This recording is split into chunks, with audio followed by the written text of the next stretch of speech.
Hello and welcome. You are listening to episode 4 of Puckin Dirty.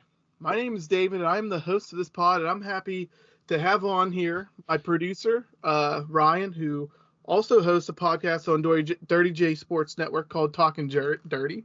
What's up, Ryan? You guys should check it What up? out. What up? As What usual, up? it's on. And also, I have guest of the show here, Matt. Excited for you to be on here too, Matt. Excited to be a part, as always. Of course. Got And my Salty Crew hat. I got that in Florida when I visited you. Yeah, you had glasses on. You looked a lot cooler. Oh, yeah. Oh, totally. Yeah. But in case you didn't know, we're a hockey podcast. We're on the Dirty J Sports network here. We cover primarily the Penguins, Florida Panthers, and any kind of hockey pop culture out there. If that interests you, then you should definitely check out our socials. We post there frequently as well. So getting to the actual talk of the podcast here, guys. How's your week? We talked last Tuesday, so we're technically 6 days from then. How was your weekend? You guys do anything fun? Anything cool? Real quick, I just want to point out Chain Gang. Hell yeah. Rocking the We chains are out. Chain Gang If you're today. not watching us on YouTube, go watch us on YouTube at Dirty J Sports on YouTube. And Matt put his glasses back on so you can kind of That jump looks in the cool. Miz or I something. look less nerdy and fat now. Impossible. I- Wearing I- Ohio State oh. shirt. I mean, you're not fat to start with, but I don't know if I'd call you like cooler, look like that less nerdy. All right, I'm taking them off then. You're always just nerdy. All right. But the weekend is good. I can't remember what I did, so that must mean it's good. Yeah, I mean, I literally worked all last week. We barely fit in the pod last week. And then I literally went to work to Roanoke for 3 days, and honestly, it sucked. I worked like 30 hours total in those 3 days. It sucked. Sheesh. And we drove home the weekend, came back, and honestly, it's been yesterday was a blur. I know the Steelers won, which was a good thing, but I honestly, I was like a ghost through yesterday. Feels like. I just Definitely get that. It was wedding season for me. Went and saw a grade school friend, and she got married and had That's some nice. whiskey cokes, whiskey sours, beer. Oh man, it was like I don't remember. Did you go with family or Nice. Yeah, it was a family event. family film? That's fun. Weddings are always fun. I mean, I feel like this is towards the end of like wedding season. That's acceptable. Like I wouldn't go to a wedding in like January. I feel like that's awkward. Yeah, it's a very bad time for a wedding. This was like a later one, but like it was still good to see people I hadn't seen in like 10 years. Yeah. I mean, especially I think this is not a bad like time for a wedding, to be honest. When it's not Mhm. like super hot out and you can actually be comfortable, and I don't know, it's still pretty in this time of year in fall, but Yeah, I mean, the wedding next year is gonna be a fall wedding for me, so that's and I mainly like why that. I did it because it's like early October where it's gonna be like potential to be 70 and sunny, Hmm. but like it's also not gonna be like scorching hot. It's gonna be sick. I'm excited for that. That'll be fun. I gotta So- propose to Kai here pretty soon. Get a Whoa. wedding. Whoa. Yeah. Hey, if she listens to the pod, maybe she'll be. I think she does. But hey, she'll be happy to hear that. Maybe that's a spoiler. Big time spoiler. Yeah. Anyway, let's transition into hockey. Not to my. I'll go back and bleep that. I'll bleep Yeah. that. Yeah. So as always, I want to talk about the Pens here first. The Pens corner. We went on a little bit of a road trip last week. We got 5 points out of the possible 6 there. It was kind of a disappointing loss to Montreal. If you guys didn't watch the game, basically we got out to a lead, they scored. We got out to a lead, they scored. It's just annoying to see, just like your lead evaporate like literally within 2 minutes after. But I think that's more of a testament to how good Montreal is and not the Pens playing shitty. Like on this road trip, they played the Capitals, the Leafs, and then the Canadiens. The Capitals, they just completely dominated. Yeah, I mean, it wasn't even close. 4-1. Love to watch it, honestly. Like, I honestly, I think the Caps suck this year. We talk about that a lot. Like, I just don't think that they can hold a stick next to the Pens anymore. I think they're too old, and I think this game was exactly a good indicament of that.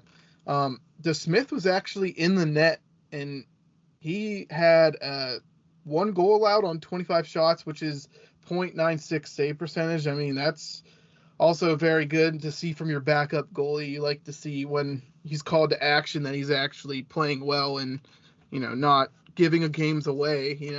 Pens are good enough to keep him in there, so I just have a word don't for piss him the away. Caps game. Go for it. Well, like, it's a testament due to the Caps' age and also like the 47 mil on Caps on IR. Yes, that is true. Yeah. That's fair. They're like basically like a minor league team out there, half of them, and they're still getting wins. I think that's credit to Darcy Kemper, and Ovi is still scoring at an elite pace. I think that, yeah. What is Kemper's stats now? I feel like I've seen him actually trending upwards in, I think it might have been fantasy hockey.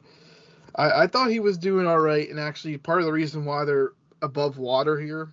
I mean, like you said, Yeah, the injuries yeah. racked their team up. Like, even then, I will say, like, I can come up with what, Kuznetsov? Is that no, Backstrom. Backstrom, I mean. Yeah. Who else is on their IR? I can't. Like Oshie, Tom Oshie's Wilson. hurt? Oh, Tom yeah, Wilson. Couple defensemen, I believe. Orlov is on there. Yeah, they're definitely. They're hurting bad. Yeah, it's good that the Pens win. Like they should the Pens win needed 4-1. to win that game for sure. Yeah, the Pens should win a 4-1 game against a team missing those players. I know the Leafs, like their next game, they won 4-2, and I think the Smith started that one as well. Actually, apparently Jari might be a little bit injured, but I'll go into that in a little bit. In that game, I thought the Pens played pretty damn well. I honestly didn't catch all of it, but it's impressive to beat Toronto 4-2, especially a team so good. I think Toronto kind of relies too much on their top forwards. I was looking at their lines, and it seems like they are just strapped for like scoring beyond the second line. David Kampf, I think he's a fourth liner, maybe third when he might be is third. Playing good. But like he started the year hot, and since the season has gone along, he's kind of dropped off, and no one has like stepped up to fill that scoring role in those bottom two. Yeah. I looked in. I think their bottom two lines, the maybe like highest points they had was like 6, maybe 4.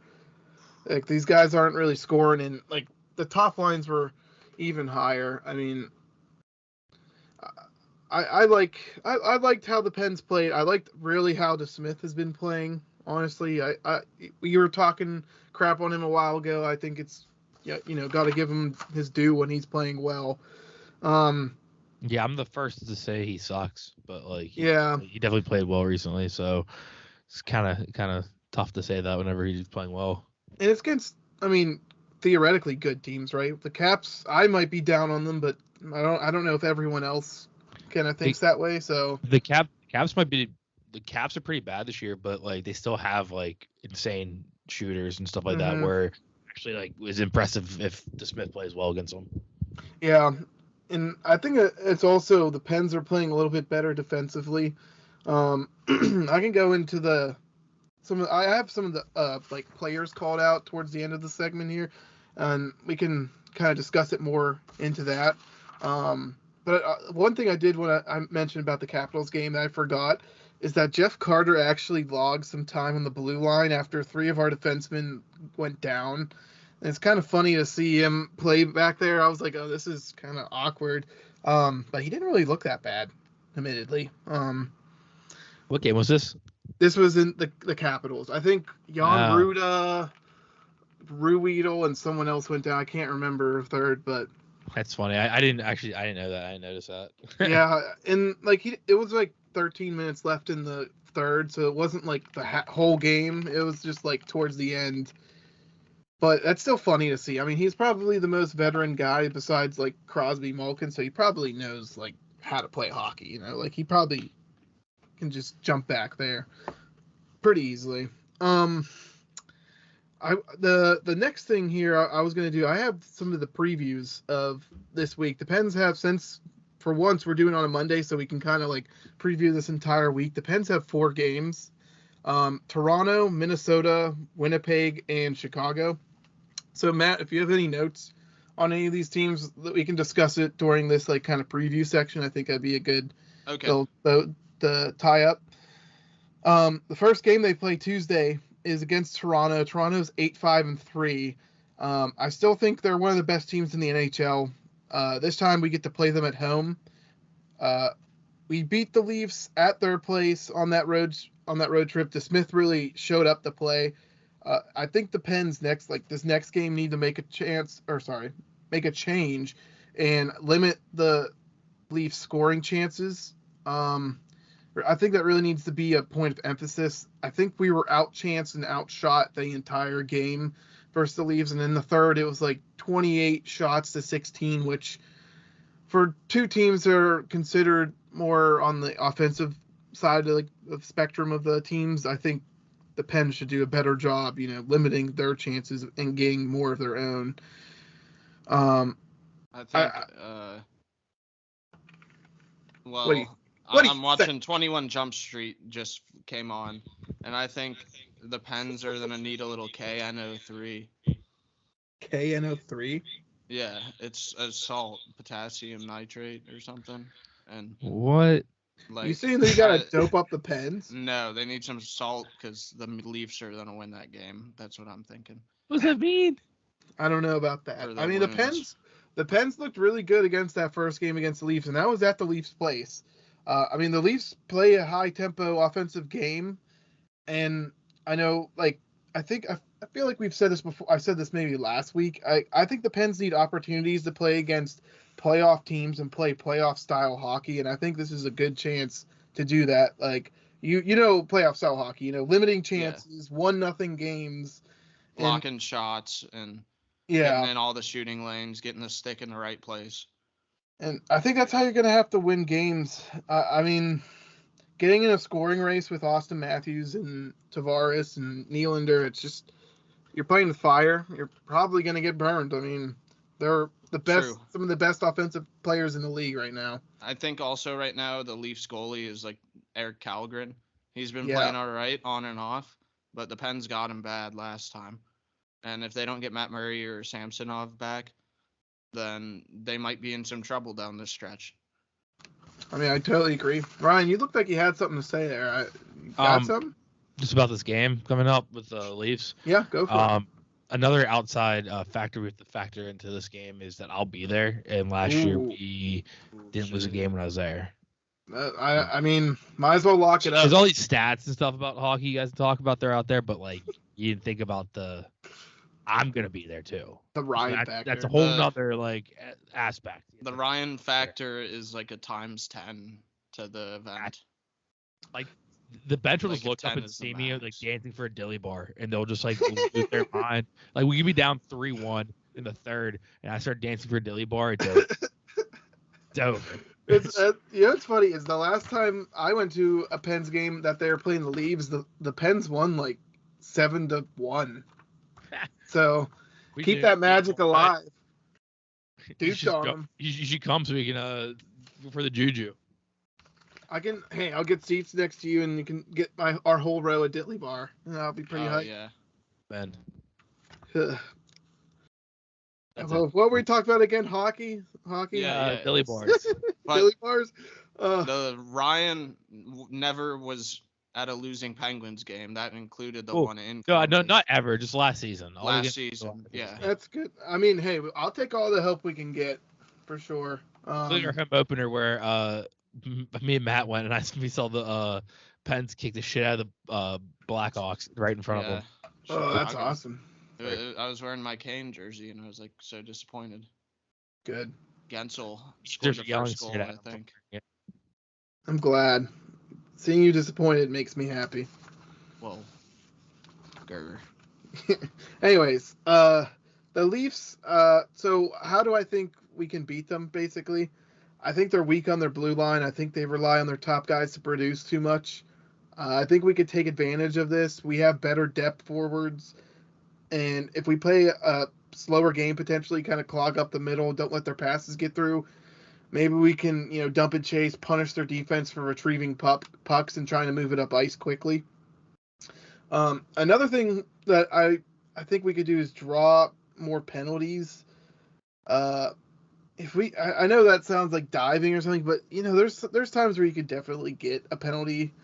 I feel like certain players are pretty good at it. I can't really name one, but you see it sometimes, and you're like, oh, yeah, that could have not been one. But I mention this is because the Leafs PK is operating at a 76.36%. So this is below league average, and I think the Pens could definitely take, their opportunities here. If we take dumb penalties though on the same, other side of the coin, they are 26.42 on the power play, which is about 5% higher than the league average. So I mean they're lethal. You gotta play them 5-on-5. Play them clean. How's the Pens blue line looking for this game? Is it banged up still? No. So the people that were hurt came back. Despite like whatever injuries they got, I think the only really change, I think Ruhwedel's playing a little bit more. And I think Pojo, Joseph Pierre Olivier, I think he also got hurt. I think he was the third guy I couldn't think of. Besides Ruhwedel slotting in there, I mean, it's not much of a change. I don't love Ruhwedel, but he's cheap. I mean, he's body. Like I said last week, I'd love to see Ty Smith eventually get in there. I know with that there's some cap bullshit that the Pens would have to do, or at least trade a player. So maybe they just want to keep this group intact for the time being. It's only 15 games in. I mean, honestly that's a lot though. Like, I feel like it's a lot of hockey played already. But yeah, I mean, if you guys got anything else to include there, I think the Pens could definitely win this game. I think this time it might be a higher scoring game. I don't know who starts for the Pens, but I find it hard to believe that we'd only let them have 2 goals again, even, despite some of the advantages you have playing at home. I could see like another 5-4 game, honestly, 5-3 game. Yeah, I'd say like over 5 goals at least. Definitely. I'd say so. I just think these teams might have figured each other out a little bit. And as much as I want them to buckle down here, I think Toronto is going to, try to get some revenge. I think Matthews is going to be on the road, and he's going to be looking to, like, win a big game, too. Score a couple goals, him, Tavares, the Maple Leafs in general. Yeah. I mean, I Maybe do David agree. Kampf will get in there. I think that is one of the things that's fair is the depth. I think their depth, if they're doing this bad, you kind of got to regress back to the mean. That either could mean upwards or downwards. You can underachieve or overachieve, but I think their bottom 6 might be underachieving right now, and I mean it's probably good for them. Yeah, but that's it. I mean, I think the Pens could win this game. I think they could lock them up potentially, but I am expecting a high scoring game. High scoring game. I'm gonna take the Leafs in that one. Sorry, fans. That's why I said. I mean, it's 5-3, 5-4. I think it could be either way. I'd prefer Penguins, and I would say Penguins, but could be either way. The next final score is going to be 7-0 Penguins. Calling it here now. I like to hear it. Hey, last time we played them, that's not happening. But I was going to say 5-3, but that's your actual prediction. So I'm just trying to make it ridiculous at this point. Well, if you want to go into it a little bit more, why I think scoring will be up is because their goalie, like Matt said, it's just like they're just not good. Like I avoid having that Kilgren guy on my fantasy team. I think he's bad. I just avoid playing him in general. But obviously they're pretty strapped there. But yeah, next game, Pens, they play after Toronto. They play the Minnesota Wild. The Wild are 7-6-2. I think this is kind of like another tough opponent. The Pens kind of have a tough schedule here.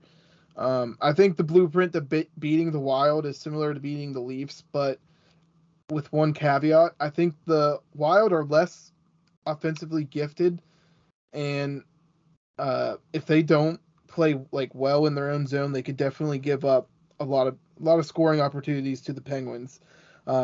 They're a little bit undersized. Two of their best forwards, Kaprizov and Matt Zuccarello are like 5'10" and 5'8" each.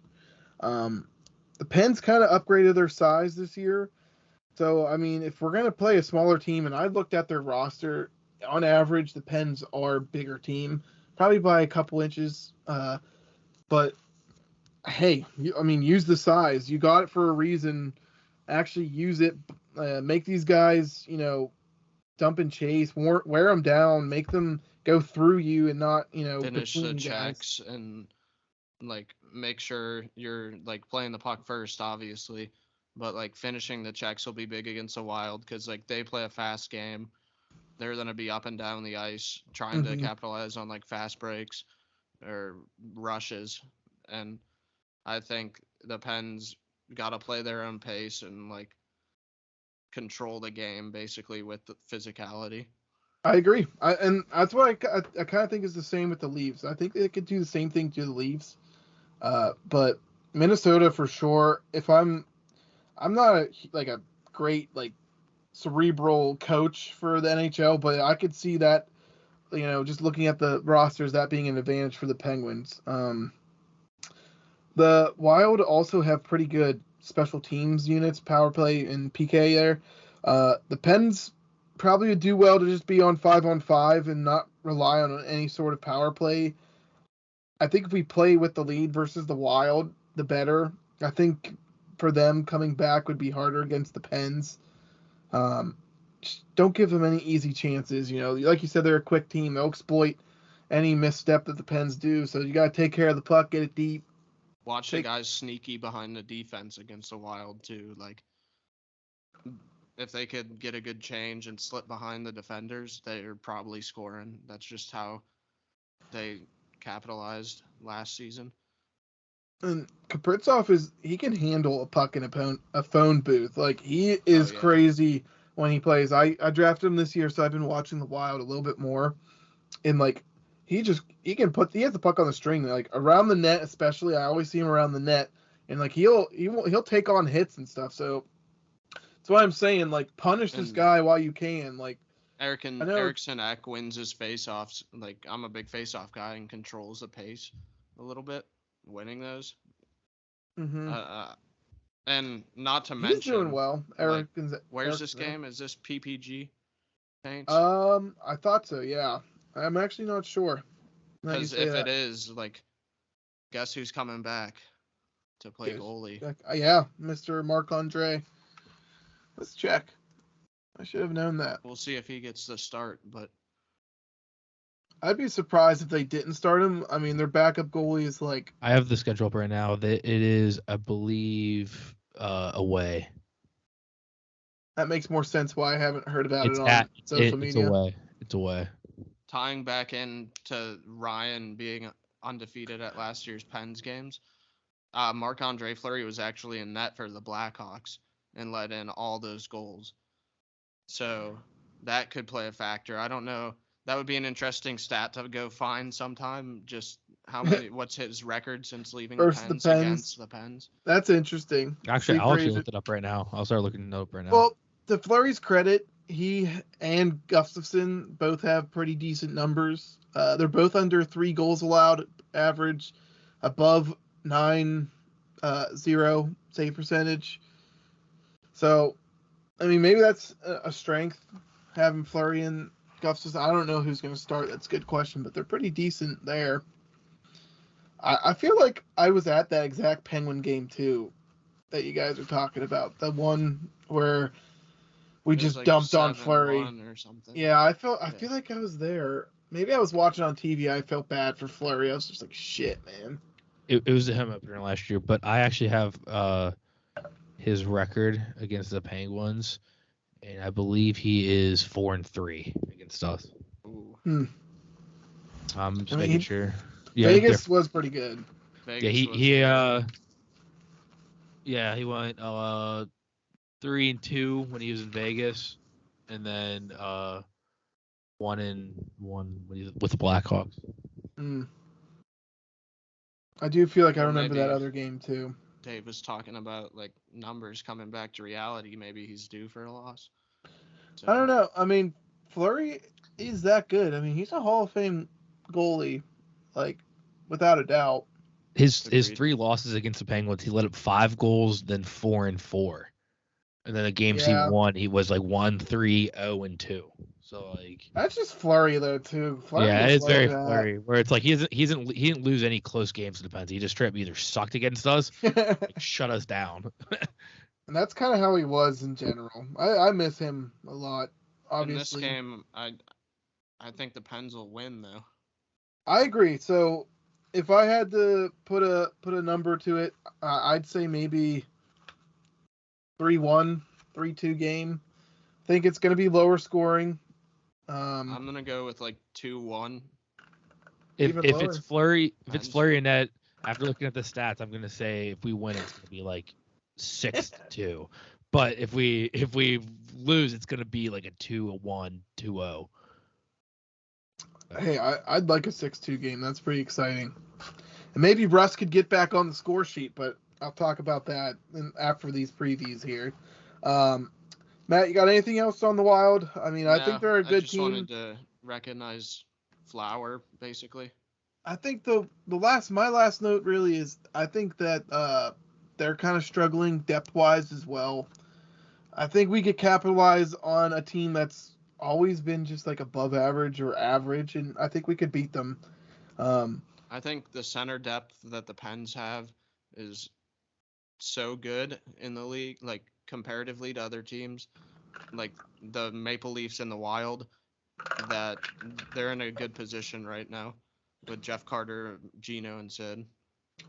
Yeah, center depth is important in the league. I actually mentioned that on one of my things later.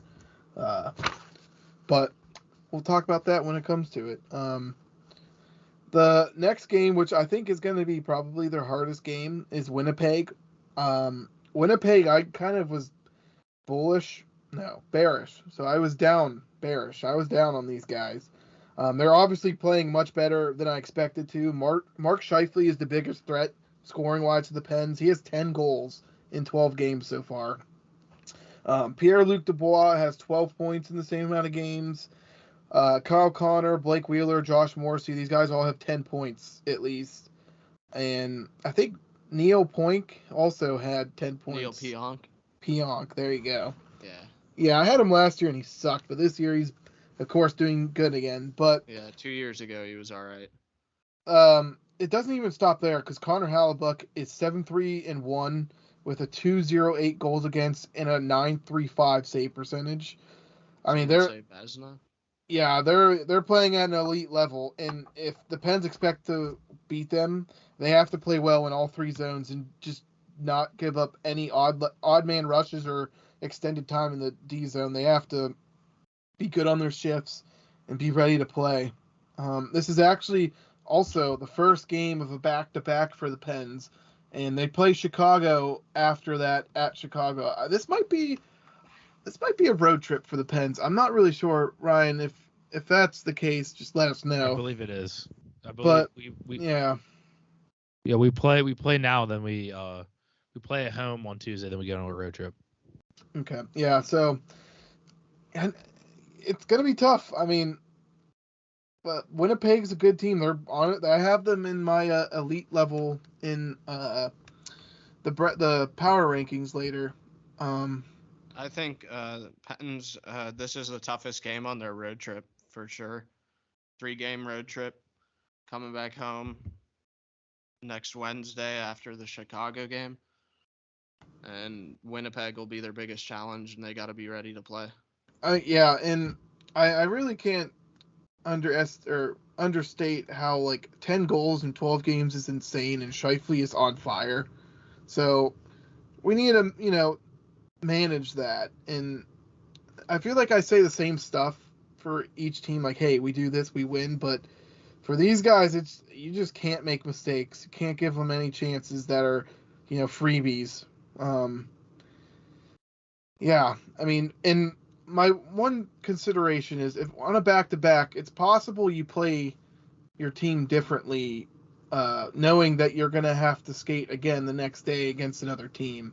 So maybe this game shifts towards the better players. The first, second line, get more ice time. And versus a team like Chicago, who we'll talk about here real quick, you play, your depth players who are starting to perform here for you pretty well.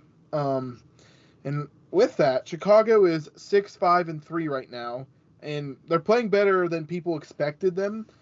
But I also think that's because they went on a 4-game win streak early in the season. You take that out, they're 2-5-3, which is 2 wins and 8 losses. So that's not very good. That's not good.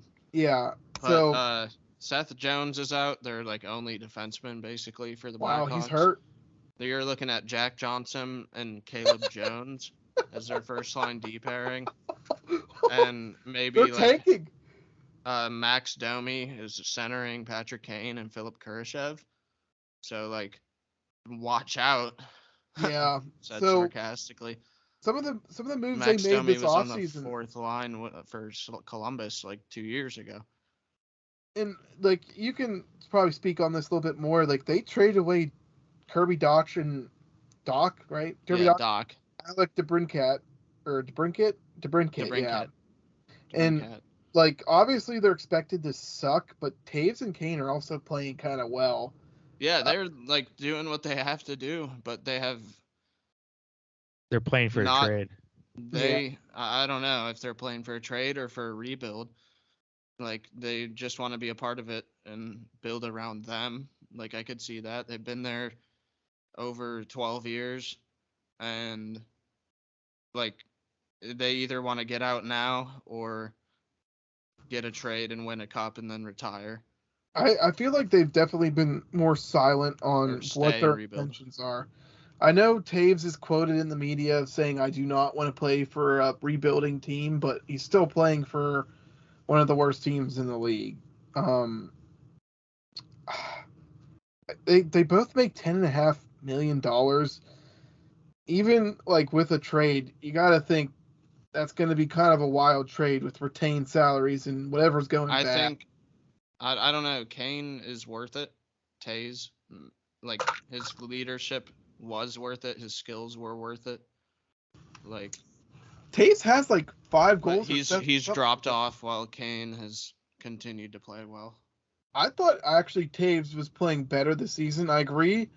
In general, Taves has been playing butt recently, last 3 years.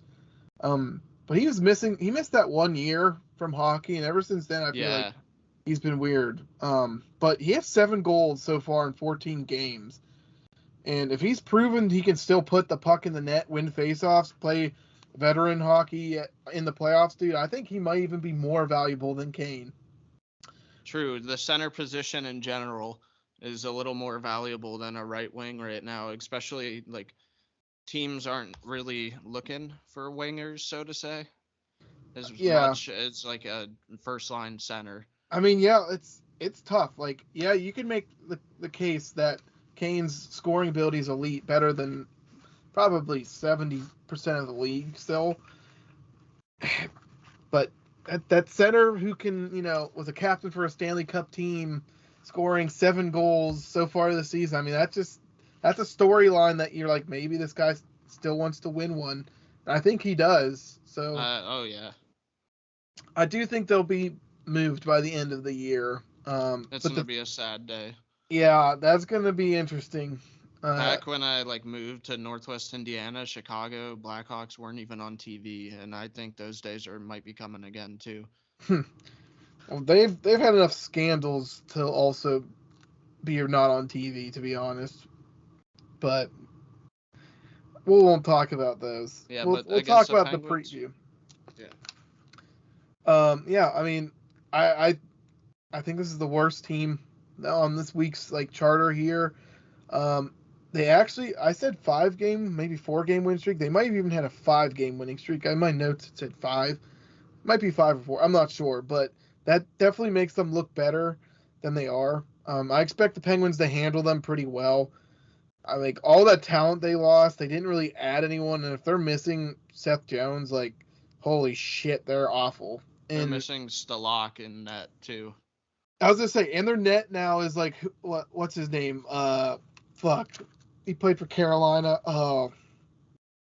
Someone just added him on Fantasy Hockey. Oh, Peter Mrazek. Yeah.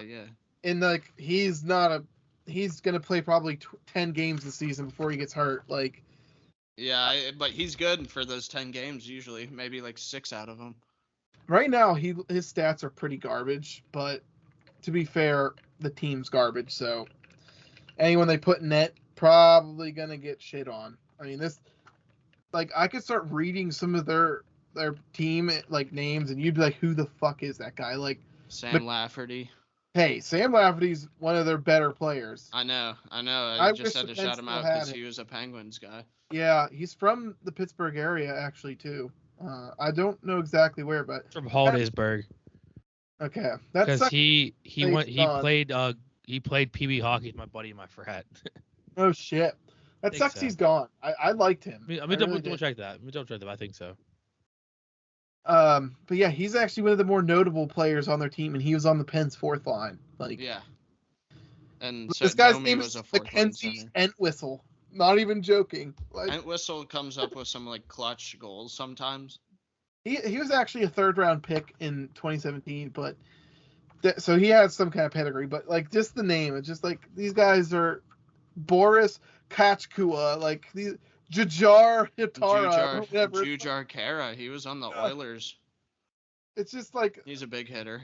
He's kind of older too, but it's just AHL level and replacement level players. Like, yeah, it's building a team is not gonna be a good thing with these players unless they win the draft lottery. Hey, they might. They gotta still tank harder. Yeah, they gotta. I don't know. Let's stay on topic though for this game. I think it's easy. Like Pens. Yeah, easily the Pens. And hey, I said at the start of this, we can discuss each of these teams as much as you want. And them being one of your teams, I know they suck, but you can discuss. Yeah, I don't want to rip on them anymore. That brings up my other team, the Jackets. But like, I'll time slot that whenever you're ready for that. Let me get through some stuff and then we'll talk about them. So this was technically the Pens corner, and we talked about all these other teams, but that's part of the fun here. So I wanted to talk about one of our stars here, and then some of the supporting cast, and then we could talk about your Jackets here. Some more around the league, yeah. Yeah, so because we'll stick to I've been trying to keep these segments, the teams that we follow. We'll talk about the Florida Panthers, and then kind of the current happenings of the league. Cool. And for the Pens, like some of the current stuff here, Evgeny Malkin, he's an absolute force over this last week. He was creating offense for everyone around him, Zucker, Raquel. He was playing well all 200 feet of the ice, and he was skating back and playing defense, which people always criticize of him. And he, of course, still takes the dumb penalties that he always does, but that's kind of just like a byproduct of him being frustrated and wanting to, score. I feel like it's not a great thing, but like when the guy is, top 5 Penguin of all time, you can't really say much. He's contributed more than enough for the Penguins. He has a great Corsi, and Corsi is like offensive possession numbers basically. It's 62.1, which means 62% of the time he's in the other team's zone, like during these last few games. So, actually, I think that's for the entire season. So he's really driving offense, doing well, not really playing in his own zone. In 15 games, he has 9 goals and 19 points. Currently on a 3-game point streak, he has 4 points in that streak. That contract he signed off season looks like a fucking bargain. We could still celebrate it while it is a bargain. Eventually he might, taper off, but that's kind of what you get when you sign these contracts with older players. But right now I can't speak highly enough. I think he's part of the reason the Pens won these last 2 games out of the 3, last week. Matt, I know might be your favorite Penguin. I don't know. Yeah, I'd say so. So He's the only Penguins jersey I own. Exactly. Yeah, I was going to say, I thought so. I could grab it for you right now if I wanted to, but we'll save that. It's all right. You don't have to do that. But yeah, I wanted to highlight him. I wanted to give Malkin his props. Give the players their props when they're due. And some of the players who are due, who are the supporting cast of the Pens, is McGinn. I mean, I was pretty shitty on him earlier this season, and right now in six games played, he has 6 points. In his season so far, it's 15 games played, 7 points. Last week he scored 2 goals, and 2 of them were actually, he might have scored more than 2, it might have been 3, but he scored 2 game winners against the technically game winners, against the Leafs and the Capitals. His time on ice has been increasing. I think that's also due in part to Kapanen getting less time. But he's over a minute, 15 seconds more than he's used to, so that's probably like good 2 shifts, honestly. But I feel like I've been critical, but I'm really glad to see him get on the board and actually contribute to the Pens. I know when Dunkel was on, he said 4th line guy, and I think he was playing that way. I'd like to see him as this 3rd line guy who could maybe put up 30, 40 points. He definitely is a defensive-minded player, but I think he's a beast on the penalty kill too. Yeah, he's part of the penalty kill. Teddy Bluger, god damn it. Bluger, thank you. Teddy Bluger, I think, is also the other kind of like head honcho of the PK. And Brock McGinn, I mean, I've watched the Pens quite a bit this last week with the extra time, working. I didn't really have much else to do, but I thought he was playing a pretty good game, banging bodies, making good plays, finishing. I feel like one of the things that I've seen with McGinn is he does get his chances, but he just doesn't finish them. And I think if he is finishing them right now, and if he can continue finishing at the rate he is, like, Pens are going to be looking good. I said, like, he was like slotted where Kapanen was playing, and I think he's already showing that he can contribute more than Kapanen can at this moment. Kapanen was a healthy scratch like last week. I saw him play like 8 and 6 minutes on one game as well, and that's just awful. And since we're on Kapanen, let's just talk about him. I mean, his struggles have been well documented, right? We don't have to really beat a dead horse here, unless you want to talk about it a little bit more. I have nothing to say about Kapanen. Like, he just needs to hustle and get some puck luck going for him. Exactly. Yeah, I think puck luck off would help. I can offer another potential solution is, kind of something people call a hockey trade, where you kind of trade 2 struggling players, to give them a new place, maybe succeed. And I wouldn't mind doing that with him. He has a 3.2 cap hit, so maybe we might have to give a little bit more to someone. But I really think that, like, honestly, this might be the best move at this point with the Pens. If he's getting scratched, then, like, he's not even playing, so get something for him while we can. I'd like to get another center, maybe someone who can play a wing as well. Maybe the Leafs want Kapanen again. Yeah, I was thinking of teams, and I really couldn't, like, put together some. I was thinking maybe the Wild, maybe the Sabres. I don't know. I'd like him to do well, and I've been on record here saying that I want him to do well, but he just looks lost out there. I don't know. He might just need a change of scenery. Like, the hockey trade would make sense. Maybe there's another team out there with someone in a similar situation.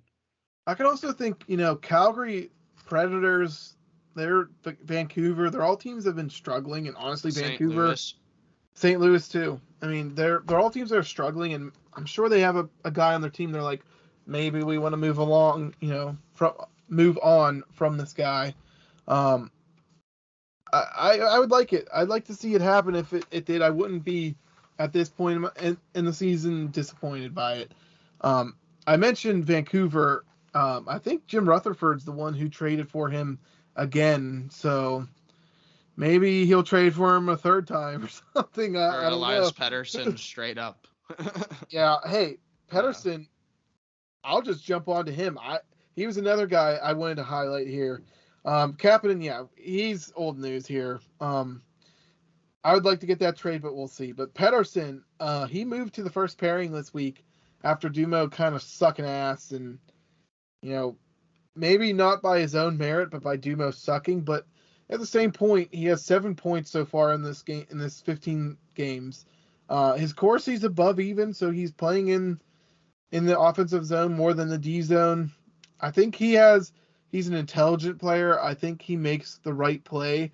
I know some of the Pens fans are kind of down on him, but I really kind of have liked him for the last few seasons. I think he plays a two-way game. He's not super flashy, and he doesn't really pop off the score sheet, but he doesn't make bad plays typically.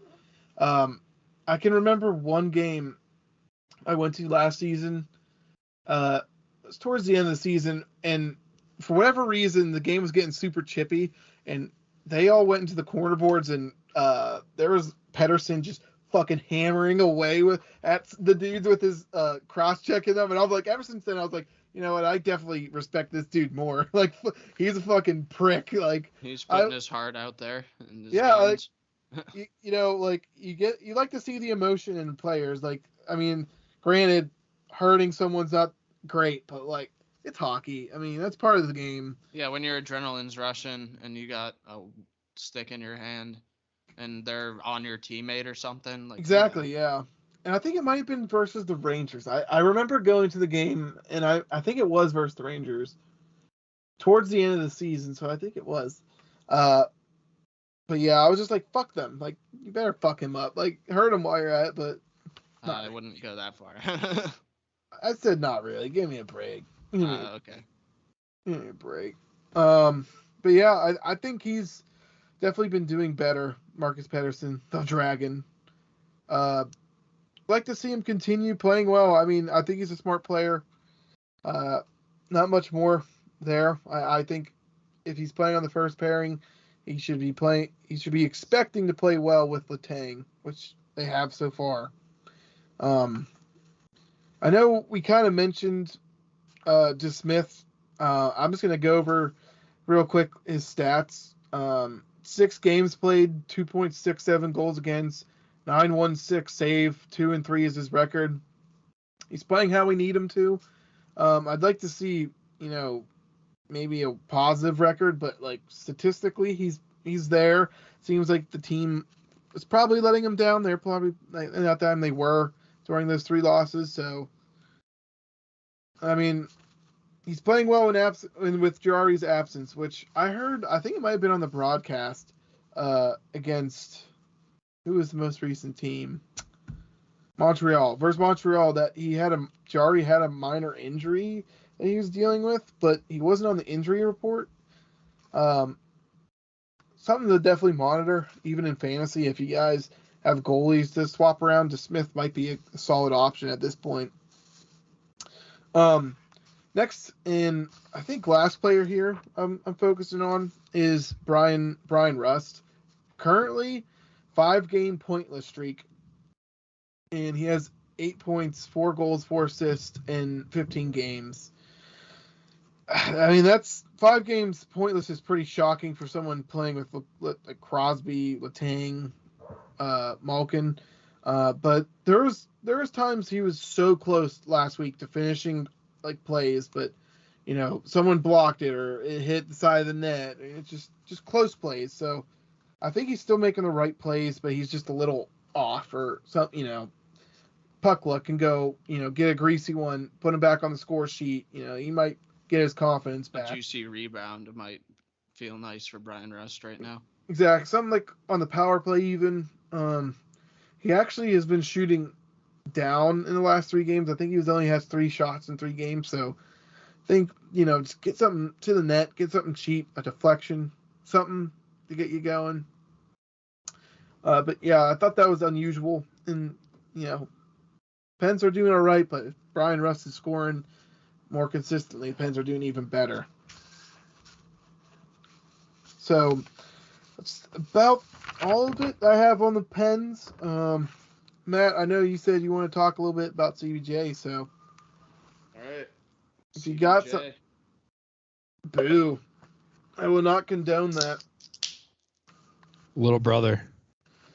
I know on one of my notes that Laine has a sprained ankle, is out 4 to 6 weeks already. Like, this dude just doesn't want to play hockey anymore. Can you blame him? CBJ, Yeah, I'm just saying, I'm going to take this time to introduce my teammate here in studio. Your teammate in the studio? Yeah, my pet chicken. His name is George. George the chicken.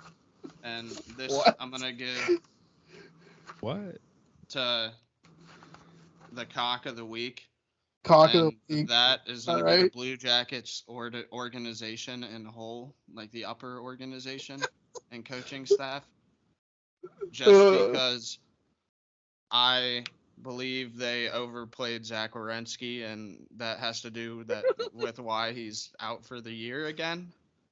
And so now I have a comment on that, Matt. Yeah. I actually looked up his average time on ice, and it is like 23 minutes per game. He kind of logs those kind of minutes. Is 25 too much? That's like 2 extra I don't know. shifts. Like 25 is like you're he could have taking got what stuck like in his zone. 30. That's like 4 extra shifts or something. I don't know. Like he could have got stuck in the zone because they can't break the puck out.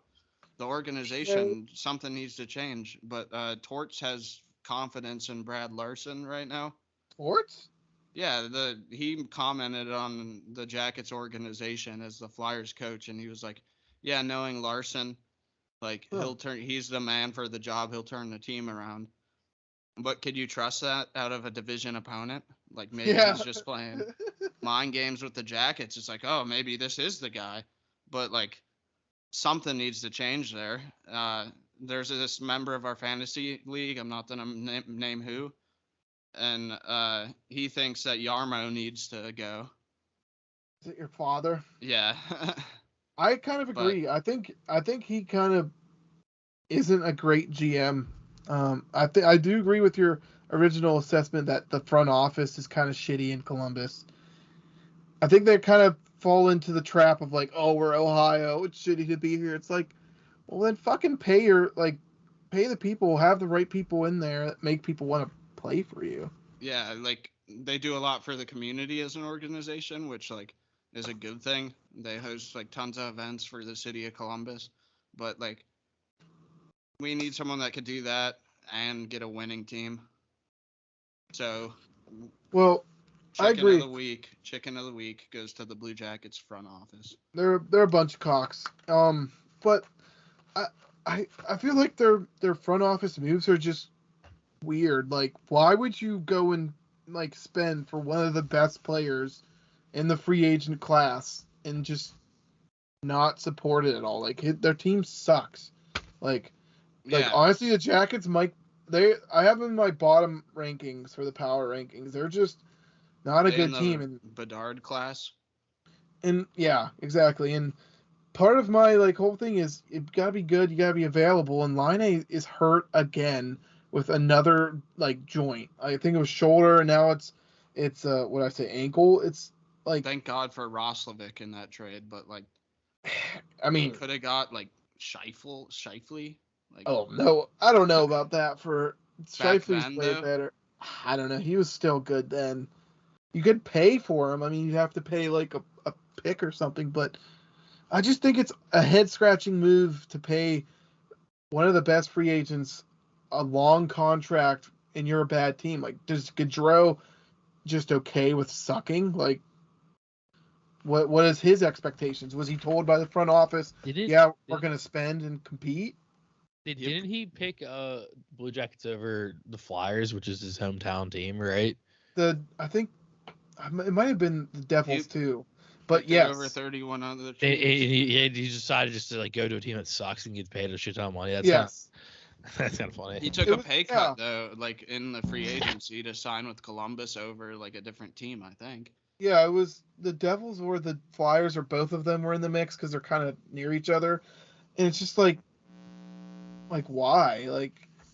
I mean, maybe like they had to promise him something, is what I'm saying. Like, what did they say to him in those meetings? They were like, "Come here, take a pay cut, and then we'll build around you."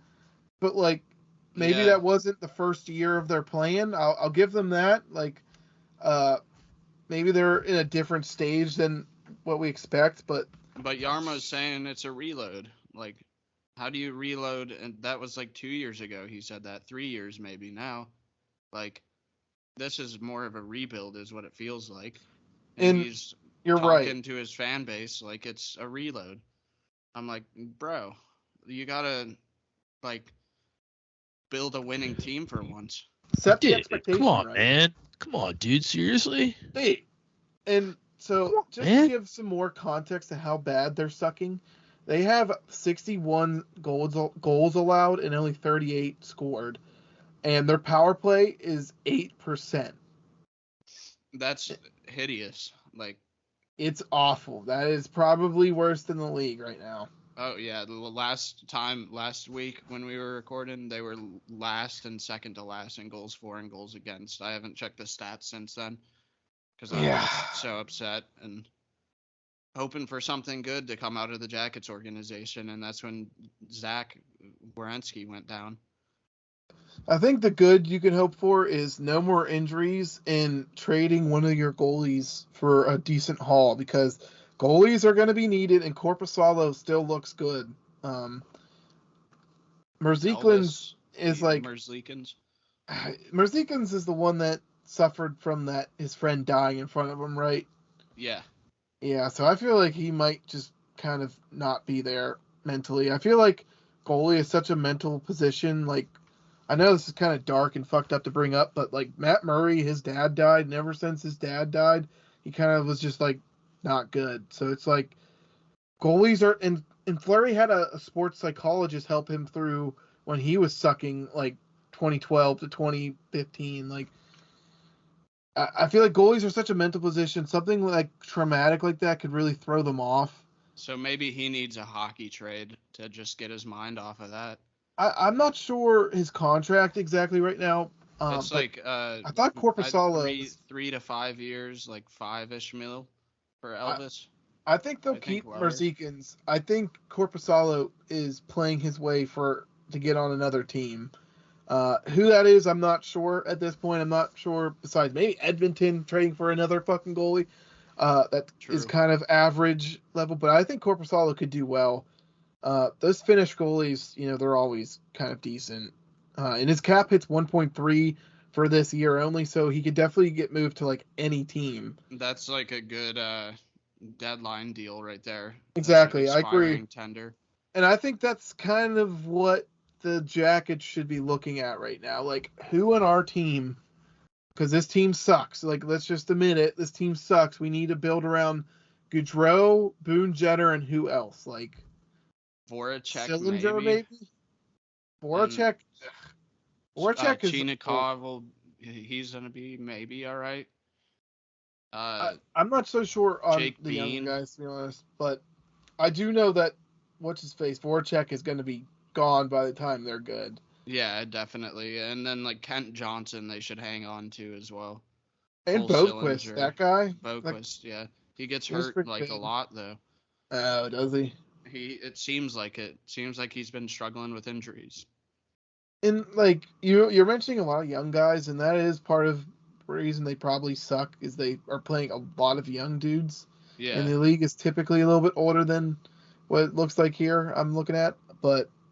So it could just be like a patience issue for Jackets fans. Like, hey, maybe give it like a year or two and then freak out. Well, that's what I'm saying. Like, maybe when their meetings with Gaudreau, they talked, we're like, dude, we're going to suck, but we're going to have a good chance at some good draft picks. Like, give it 3 years, and by then we'll reevaluate, because, like, Bedard is, like, the prize of this draft, but apparently this draft is one of the deepest in a while, so there's going to be plenty of talent. It's just, where are they gonna, jockey their position for drafting? You got anything else before I hop into the Panther den here, Matt? I just think the Jackets need to do like a coaching change. Maybe not now, but in the off season, just struggle this one out, and that I hope we win some games down the line. But Bedard doesn't sound like a decent does sound like a decent consolation prize. I'll let you get into the den. Yeah, my closing remarks on the Jackets is like I really thought they were going to be better than this, so it's kind of surprising to see them so bad. I think injuries probably play a pretty decent role in that, but it's just sad to see them underachieve because I do like competitive games within the Metro, and Gaudreau's doing fine, having 12 points. So yeah, there's some bright spots in. We will see. Like if they start making deadline moves, I think they could really set themselves up well for the future. And like that, we will shift on over here to the Panther den here. I think the Panthers had an okay week. They won 2 games. Real quick, give us a Panther roar. Wow. Wow, the Panther den. I'm a Panther.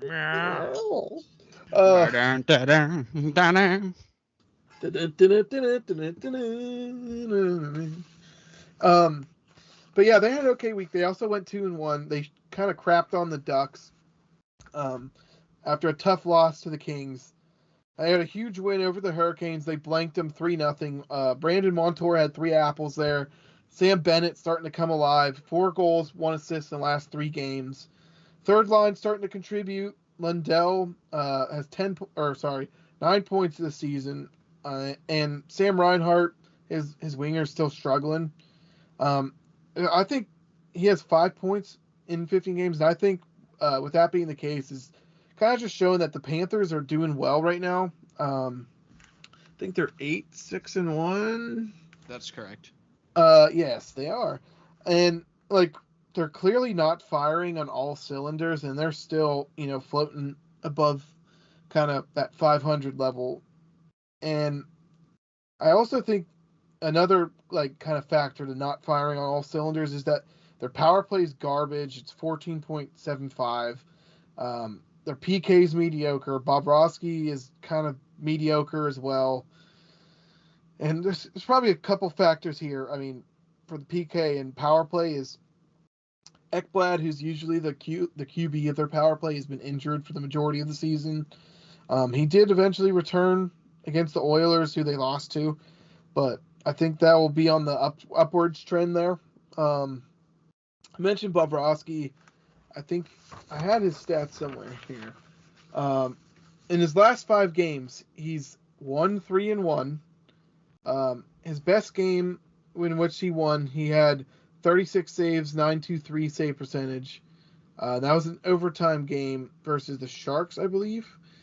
And the rest of them, they played Tampa Bay, Chicago, Flyers, Kings. And he just looked bad. In like Chicago, they had 21 shots. He let 3 in, and he had an 8.57 in save percentage. And against the Flyers, 22 shots, 18 saves, 8.18 save percentage. So kind of seems like not shooting on him kind of might throw him off. These teams, if you're getting paid 10 and a half, might be 12, I don't even remember, $1 million on his contract, you want to see him with 9.1 save percentage, 9.2 consistently. These last 5 games, he's just kind of let his team down, in my opinion. Spencer Knight kind of was jockeying with him for a little bit last year for the starting role, but I mean, he's paid $10 million. Just like that might be a move for the Panthers come down the stretch if they're not winning games, is deal like Spencer Knight. I hope they don't, because I think Bobrovsky is definitely the better one. Oh God, haha! I got the squeaky toy. Haha! Before you went crazy, I think Spencer Knight is something. There's something there, and just paying a guy $10.5 million is just too much. I don't know how you remedy that situation besides just bite the bullet, trade them at a loss, or buy them out. But like, it's frustrating to see him struggle and not play well. Yeah, it's like, as a Jackets fan, I'm just glad we didn't pay him. That was one of I forget the GM's name already. The Finnish. Jarmo. Yeah, that good move by him. I mean, someone will pay him that crazy amount of money. Still though, this week, right here for him. Yeah, he's cock of the week, or they are, I guess. I mentioned Ekblad returning. He was injured. I think it was a lower body injury. Matthew Tkachuk was also suspended 2 games, and they both returned versus the Oilers. They ended up losing versus the Oilers, but I think that's just some good stuff for them, get those players back. And something I thought when I was looking them up, it was interesting, is they have 604 shots. The league average is 479. They average 40.67 shots per game. That's just crazy. Like, I don't know how they, manage to win or lose games still shooting 40, but they are. I'd really like to see them maybe not just throw it at the net, but get some chances, They're like actually scoring chances. They're tied in points with the Lightning for that 3rd slot in the Atlantic right now.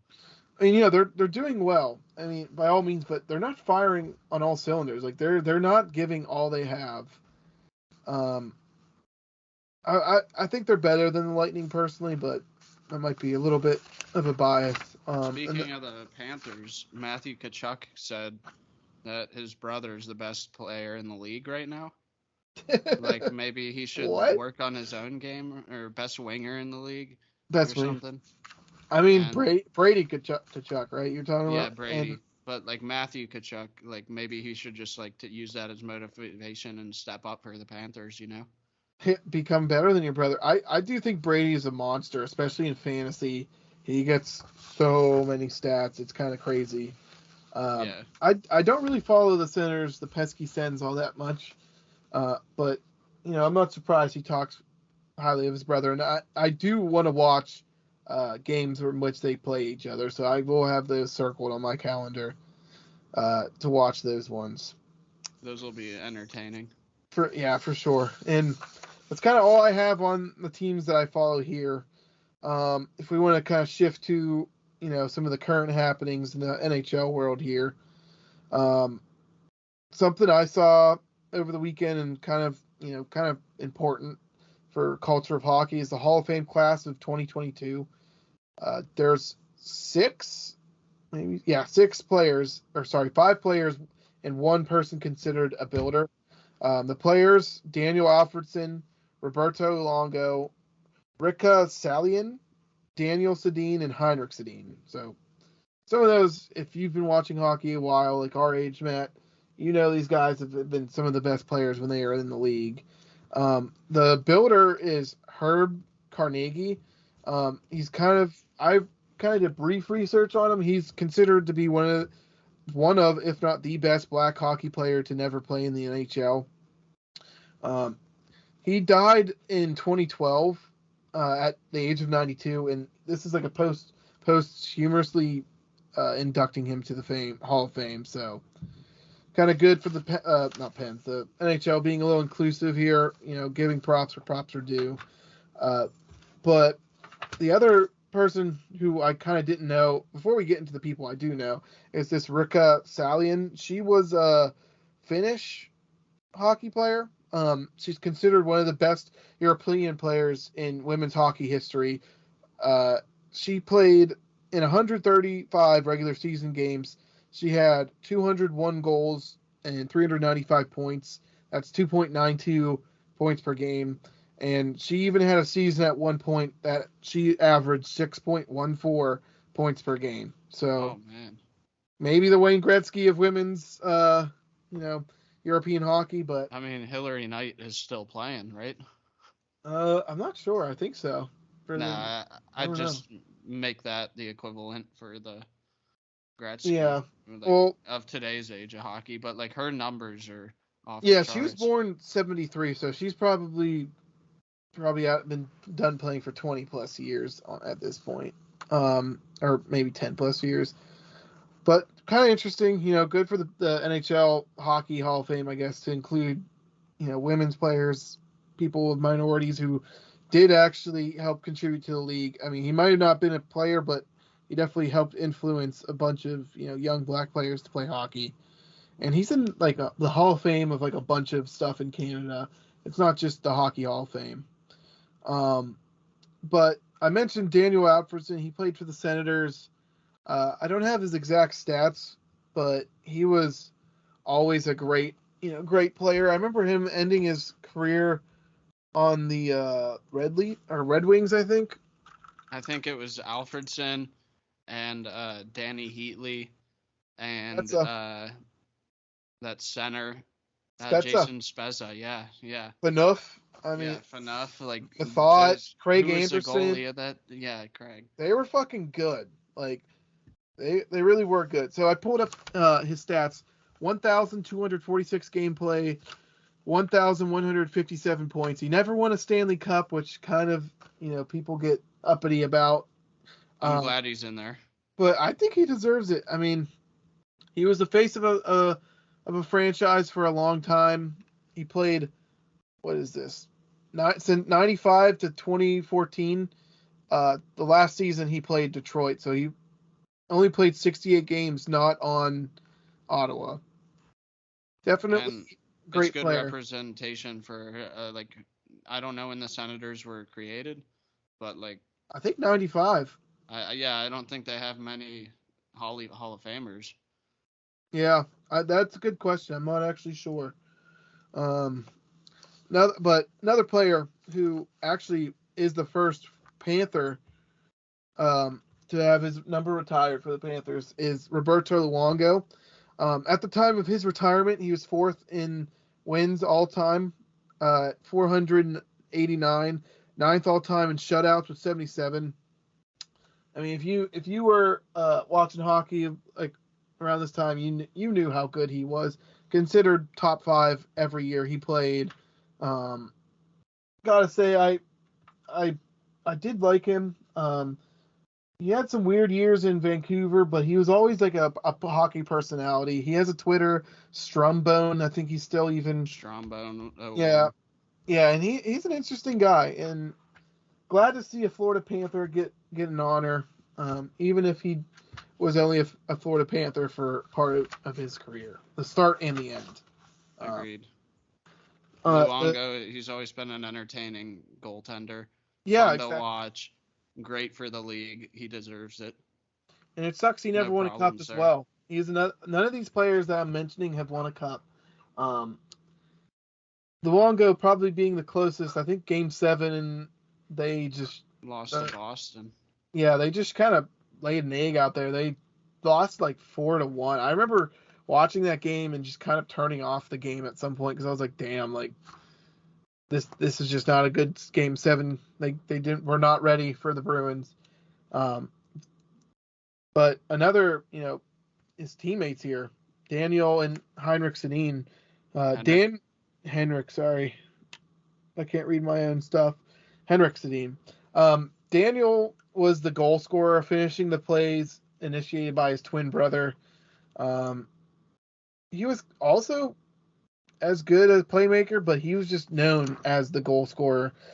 And one of the things I can remember between these two players is it was probably from their red line to the opposite red line, where he made a bounce pass to Daniel and he just finished it off a 200-foot pass off the boards right in front of the net to him, and it's just it's crazy. And I know which one you're talking about. It was like a bounce pass. Yeah, exactly. Yeah.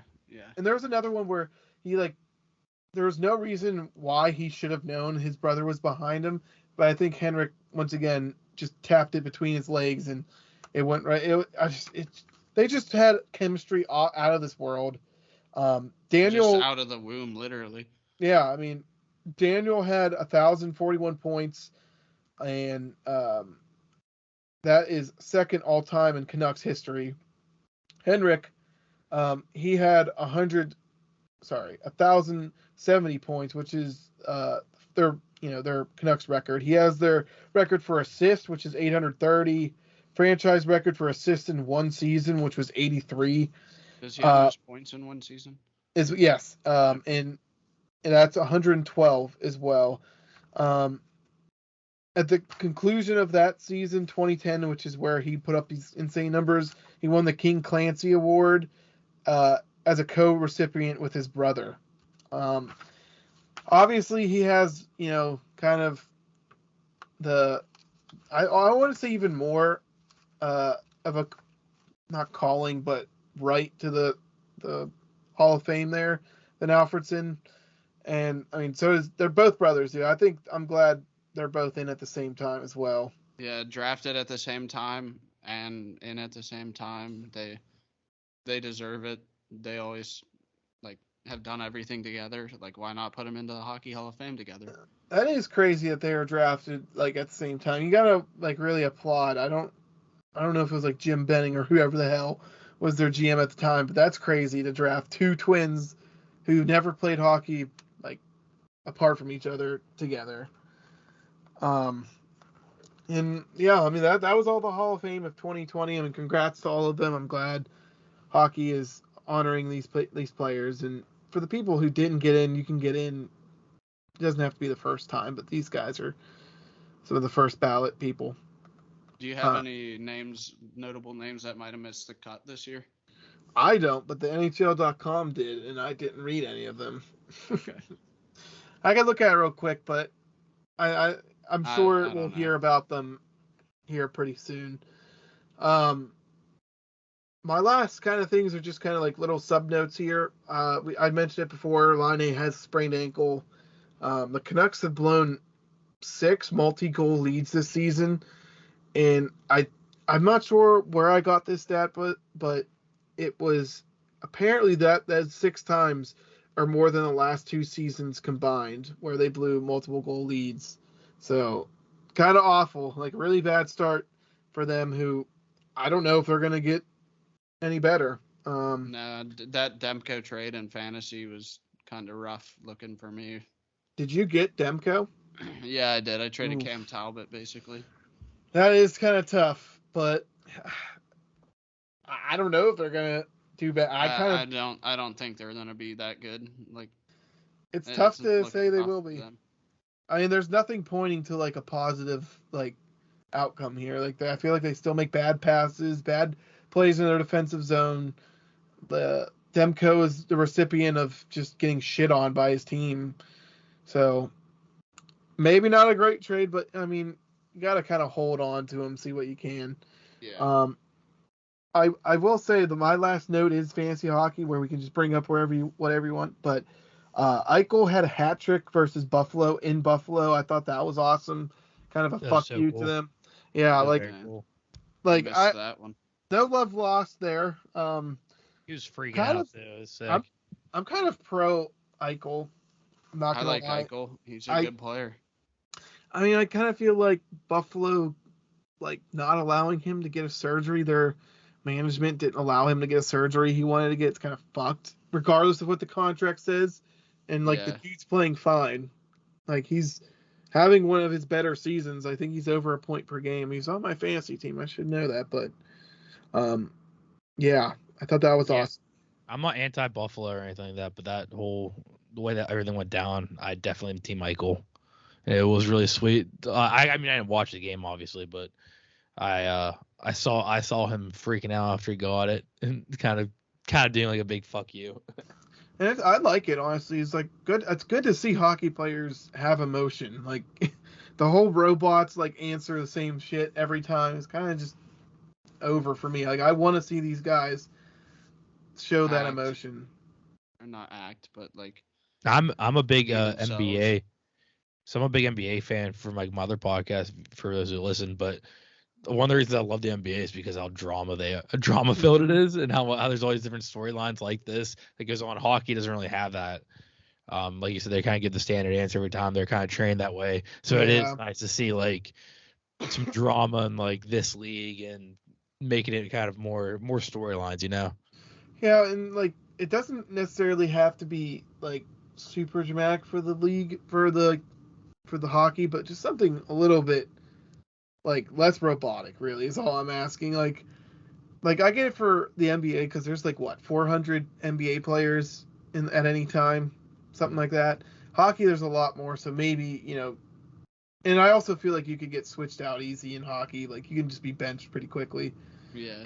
So maybe they don't want to cause drama, but I don't know. Like I do feel like hockey misses some of that, and like even in football, like I like football, and they have that dramatic edge sometimes. Like I don't know if you guys know of Urinating Tree. He's like a YouTuber. He had Days of Our Steelers. He's like a Yinzer. And it was just like when Mr. Big Checks himself and Abe and Le'Veon and like Ben were all just like having this dramatic bullshit. And it's like it's interesting to watch. Like I don't know, like personalities conflicting. It's just interesting. And seeing like, hey, I'm going back to this team who kind of said, fuck you, don't get the surgery. I score 3 goals and assists. It's like, yeah, it's awesome to watch. It's good television, True.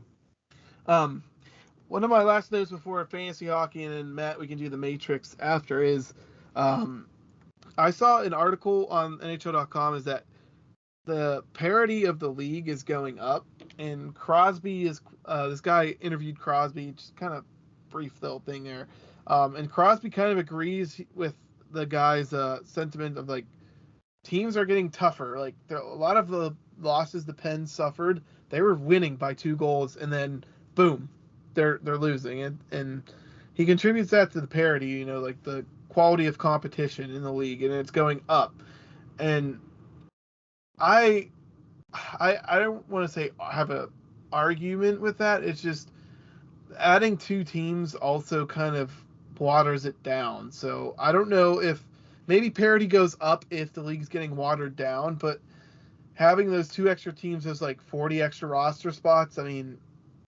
until talent can fill those spots, I do feel like maybe it's talent that's been watered down. That I don't know if watered down is like accurate in this case, because like the talent on those new teams are performing well, but like you could see it in teams like the Jackets and the Blackhawks where the talent isn't there. That's what I mean. To complete the roster. So, and that's what I'm talking about. Exactly. It's like these teams who have to field like some of these AHL bums. It's just like. And also like the IR slot having like 45 on cap space, like. Or 45 mil on cap space on IR. Like, I don't know. That seems like a lot. But, like, what else are you supposed to do at that point?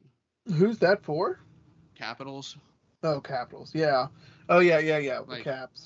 Those injured teams are taking up players as well. Yeah. And, I mean, that's definitely part of it. But, market, you figure injuries are unavoidable.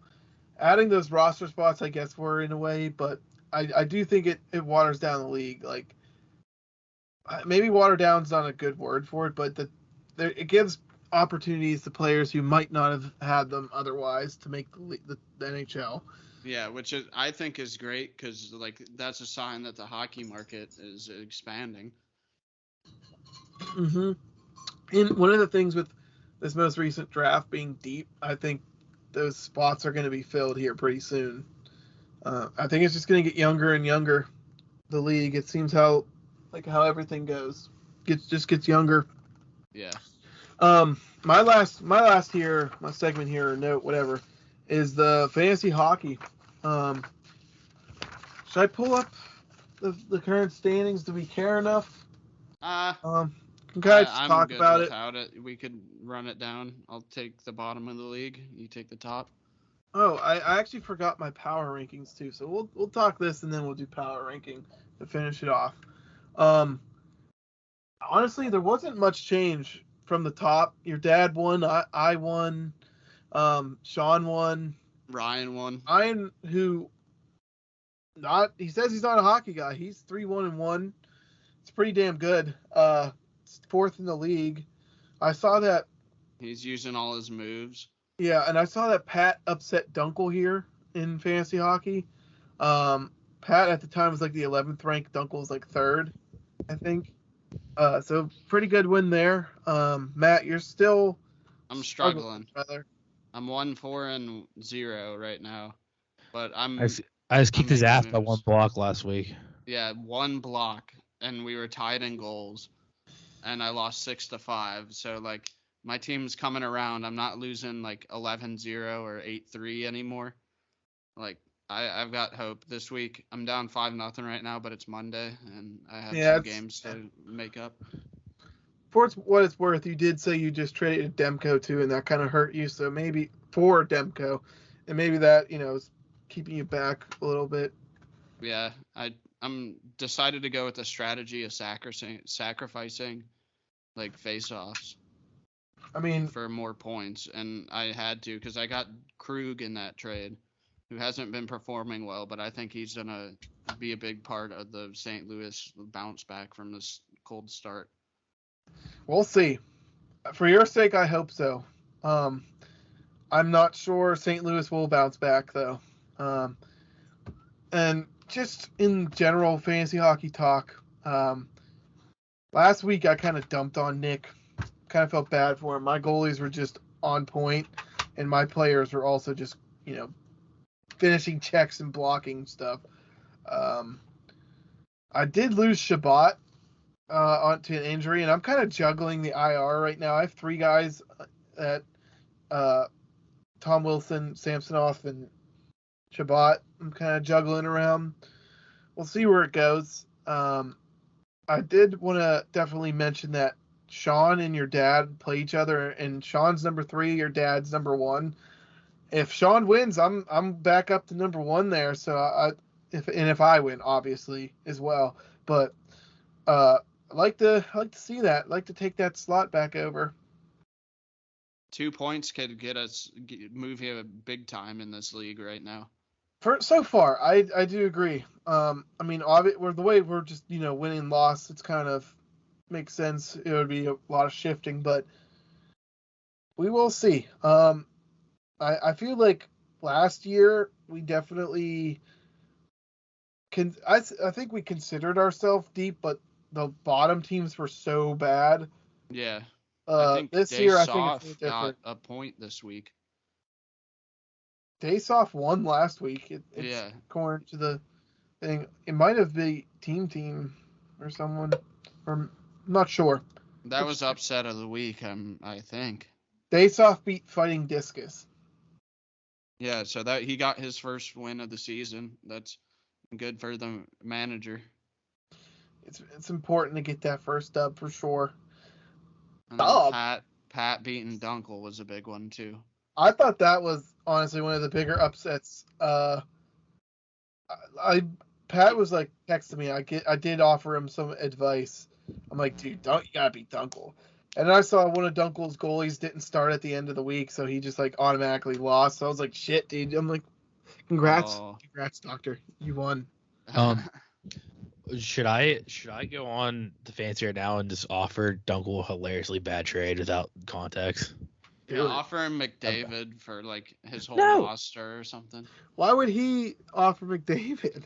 No, I mean like offer him like I don't know. I think he has Austin Matthews. I try to get Austin Matthews like Ryan Reeves. Do it. And a 3rd pick or a 4th pick. Yeah, just make a trade rate 22nd round pick for him. Yeah, it's fair, dude. He'll perform. Well, he's been hot lately. We love you, Dunkel. Yeah, you're just a trade rapist. We don't support those around here. He's on some kind of fancy lists. Yeah. Yeah. You got anything else, Matt? You want to speak on? Not for fantasy. Okay. Let's shift it over here. I'm gonna screen share, so we'll shift it over real quick to the power rankings, and we'll finish there. Let me share my screen here. I don't know why I included my last week's ranking there. But yeah. Well, so for anyone who doesn't have the visual, 5-tiered list ranging from elite to Bedard, kind of, good to bad. This week, I mean, I really didn't have too much movement for like the bad teams. I have Columbus, Ducks, Vancouver all in that shit category. They're definitely showing no signs of improvement. I mean, we're going to be talking about the same thing every week if we keep, going into depth on these teams. So just move on. Like, these teams suck. Yeah, they're bad. Next one got in the bad tier. We have the Predators, the Coyotes, the Sharks, the Sens, and the Blues. My surprise here, I have the Predators. The Predators, I was teeing them off last week like, oh yeah, here we go. They got a win. They got some traction. They're going to get going. And really, they haven't looked great. Saros is doing better, but everyone else, I don't know. It's every time the Predators are expected to do good, they suck for whatever reason. When they're expected to suck, they do well. I do want to also point out that the Coyotes are honestly not as bad as I thought. They play their style of hockey, their structure, and they play it well. They play it hard. I think these players kind of realize where they are and their situation. Like, hey, if I play well and play hard, I might get a contract beyond this year. Who knows where that is? I want to play in the NHL. True. I think that's one of the teams that people take lightly and might end up getting punched in the mouth by. So watch out for them, especially with Shinkaruk. I think he's not even playing still, so and he should be back. I can't remember his name. I know who you're talking about. Pat just added him in something. Yeah, Pat just added him. I'm gonna get his name. Jacob is his first name. Shinkaruk, yeah. Shinkarun, whatever. Doesn't matter. Yeah. He's not back. I think they could definitely add a boost. I don't think they get beyond this tier, though. I agree with you there. They could maybe slip into like a wild card spot at one point in the season, but I can't imagine them getting any further than that. And with that being said, these fringe spots that I have here is the next tier up. I have the Rangers, the Red Wings, the Penguins, the Canadiens, the Wild, Flyers, Blackhawks, Flames, Capitals, Sabres in the fringe category. I don't think there's really any surprises. Maybe Blackhawks, who I felt like I had to give them some. Blackhawks, yeah. I think that they could go down for sure. I felt like I had to give them some respect for playing well. Yeah, they're playing better than the teams below them. Oh yeah, they're playing better than at least 8 teams right now. Yeah, and a team that's playing bad is surprising, and maybe the Flames. Canadians is interesting to see in the fringe. We were kind of hard on them early season. Yeah, and honestly, I think they're a better team than initially thought. Cole Caulfield, Suzuki, Josh Anderson, these guys are all kind of performing. Kirby Dach has been outstanding. Dach has been he's been really good the last few games. And like I said, that loss that the Pens had against the Canadians might not really be on the Pens. It's just, you played a team that has a good game plan for you or just outplayed you. It's might sound shitty, but it happens, But yeah, I thought Detroit was starting to surge a little bit. The Rangers are kind of drooping a little bit. We'll see what happens there. Yeah. The Rangers just beat Detroit 8-2, and like that was something like a get back to earth moment for the Red Wings, I think. It's one of those things, like, you don't know what team you're going to get with the Red Wings, which is one of the reasons why I don't bet them. Is sometimes they play well and have good defensive games, and other times they let up eight goals. It's like, what team am I going to get? I'm not willing to bet on that, even like against them, Yeah. So definitely something I consider in my line here of betting. Which, by the way, I've been on a hot streak, not a big deal. Just been withdrawing that extra winnings, no big deal. Playing with the casino's money. Playing with the house money, little boy. Little boy. I don't even remember the house money. Yeah, I don't even remember what ones I did today, but I did a couple. Anyways, moving on. Playoff position here. Winnipeg, who has been one of the best teams recently. Dallas, who same thing. Carolina, LA, the Islanders, Tampa Bay, Florida Panthers, Maple Leafs, Oilers, and then the Kraken, who we've yet to mention this so far, this pod, which is kind of surprising. I feel like we definitely mentioned them somewhere before that. Usually I bring it up, but I've been holding my tongue a little bit. Well, to their credit, they're playing well. They played the Jets last night, and maybe the last game of the day, and I was watching it, and they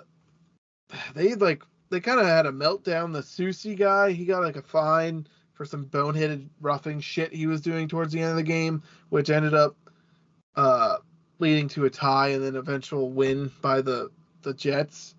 And they were playing well. The Kraken were playing well that game. I think they still deserve to be in this playoff bracket tier. I agree with you there.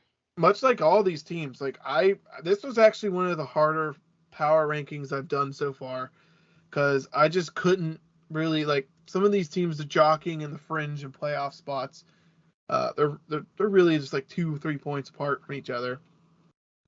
And lastly here, the elite division: Boston Bruins, Vegas Golden Knights, Avs, Devils. I mean, I feel like there's no surprise Those are here. obvious. The Devils are shocking based off preseason, but it's not preseason anymore. They're a legit team. And last week we mentioned their depth scoring is scoring. They are scoring points for this team, so Jesper you need it. Still has points. He's producing still. And you just need this depth scoring to really have a good team. The Avs are on a 4-game winning streak. I think they play tonight. Definitely like to see them start doing well. Oopsie. They kind of came out the gate slow. I didn't really want to mention that too much in this pod because I feel like harping on the champ is kind of stupid. They start off slow. Who gives a shit, really? It's because they partied all off season probably, but they did quite a bit of overchange in their roster too. So I think there's multiple reasons why they were starting slow. They did just kick Columbus's ass twice in that 4-game winning streak in Finland. Yeah. And Laine looked poopy pants. And what's his face? Mikko Rantanen looked really good. He had a hat trick. Well, I hear someone buzzing. Someone's buzzing. It's Ryan, I think. Oh no! What? He's buzzing. What do you mean? Oh, you're good. It was buzzing for a second there. Like that? Yeah, like that. It was just me. I was making that. Ooh. Anyway, that's basically it. These teams haven't really moved too much in the bracket standing. The elite teams have been elite. The Bruins look so good. Hard to believe Pens even pushed them to OT. Pens were this close to beating them, and honestly, if they beat them, who knows if they'd be in this bracket at this point. But that does it for me for hockey here. If we want to move on to the matrix of the Mootstein. Yeah, the Moot's Matrix today. Well, to start it off, I'm going to give you guys the Mario banana lesson. So there's a stem on a banana. And if you look closely in Mario Kart... Are you going to just have to put a condom on? No, you fucking weirdo. To show you how to deep throat this banana. No, this... you roll the condom down the banana. We're keeping this you game suck the banana first. Wait, no, not that one. You open it from this end, so it looks like the Mario Kart banana. But that's unrelated. See? It's when it flattens out, it's like a banana from Mario Kart. Oh, there you go. Basically, today's game, I know I told you a different game, Dave, but I'm switching it to keep this all hockey related. Slapshot rebound. Oh, wow. Good. Wait, he deep throats the banana. He starts eating the banana. Yeah, I'm hungry, dude. I like that game. But one of the more toxic games, I forget the Moot's Matrix stuff that we talked through, so just run it down. Oh my god. He did a cooking one and then a survival one. Yes. We're all over the place with our games here. I forget the categories you have, Matt. Oh yeah. It's I forget. It's a casual. It's like pros and cons of the game, basically.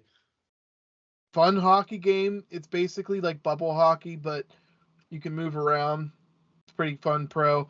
Con is super toxic. Yeah, the toxicity in the lobbies were so bad. They're just chirping and chirping like a real hockey game, and like some offensive shit too. You're like they don't draw any lines in those text lobbies. But that was like a year ago, and they've improved since then. I'm guessing. Tough game. You could play with a controller. You could play with a mouse and keyboard. And if you're good, you play with the mouse and keyboard, but I play with the controller. Yeah, I enjoyed it. It was a good 3-man squad game. Good for trios. Pretty also free. It's free. Not to mention that.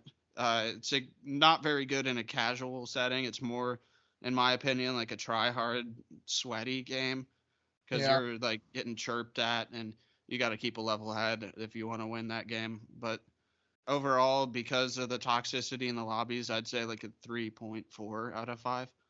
I honestly feel I was gonna give it a 3.6, and kind of the same stuff you're saying. It just takes away. I mean, you can mute it, which would make it better. And I know they've definitely like added to like their shop and stuff. When we were playing, it was kind of barren. Yeah, we got on that before. It was Slapshot Rebound. And yeah, so definitely some improvements. I'd give it a 3.6 for sure. Not a casual friendly game. Not casual, not friendly, but it's fun to play. Hell, it's not even a game. It's not even real. But it's a figment of our imagination. That's all I got for Moot's Matrix tonight. I hope you enjoyed listening. Thanks for having me on, Dave. Thanks for producing Ryan. No worries. Ryan, you muted your mic. Up to you guys. I'm not saying anything. I'm just making faces. Okay. Well, yeah, like Matt said, I appreciate everyone who here watches, and thanks Ryan for giving us an outlet here for hockey. That was episode 4. Tune in here next week. I think we'll be back on our regular schedule. Maybe Monday if we can work it out. I don't know. We'll figure it out. Should we leave this episode with a dance? Yeah, I was gonna say, Matt, just hit a dab real quick for us. Just one today? Just one, yeah. That's it? I don't know. You make it up, man. You're the dancer. All right, ready? Hold on. Oh. What the? Showing off the new hair. Ooh. He's bald. He was just trying to humble brag there. Yeah, he was. He just wanted a compliment for his hair. What? We know that was all about your hair. No, definitely not. Well, thank you, Matt. Thank you, Ryan. I appreciate you guys coming here, talk to me. See you again next week, maybe. Maybe we'll get someone else here. I will say, for the future of the pod, I do want to interview 2 of my friends. One, Dunkel, he was already on here. He does a lot of jersey stuff for some minor league teams along the Eastern Coast. So definitely be something that's cool to talk to him about. And then my other friend, who's a coach for our alma mater in Florida Tech. So I would definitely like to talk to him. So stay tuned here. We got some, cool stuff definitely planned here, and definitely appreciate everyone listening. Sayonara. Peace out. Peace.